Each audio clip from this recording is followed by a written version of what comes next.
A retired U.S. Marshal is now eligible and reinstated as a candidate for Douglas County Sheriff. The Nebraska Supreme Court ruling in favor of Mark Martinez.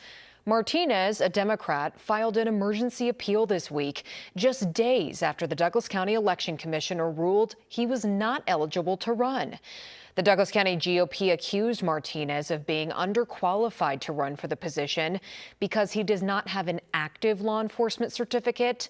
Martinez's legal team argued nowhere in state statute does it say that the certificate must be active. They argue he only needs to possess a law enforcement officer certificate, which his team says he does. The Nebraska Supreme Court agreed, ruling he met the qualification requirements. We expect to hear from Martinez and his attorney tomorrow morning.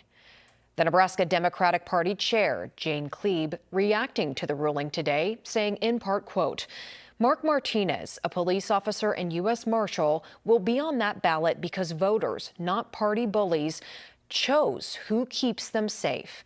Aaron Hansen can't win on the merits, so he tried to win by eliminating the competition. That's not law enforcement, that's political corruption. Meanwhile, the chair of the Douglas County Republican Party, Nancy Hicks, sent us this statement tonight, saying in part, quote, if Mark Martinez is elected, he'll be required to attend a 17 or 20-week basic law enforcement academy just to meet minimum qualifications. That means Douglas County could effectively be without a fully qualified sheriff for over 4 months. That's unacceptable. Voters deserve a sheriff who is already trained, certified, and ready to lead on day one, not someone who hasn't been certified since 2009.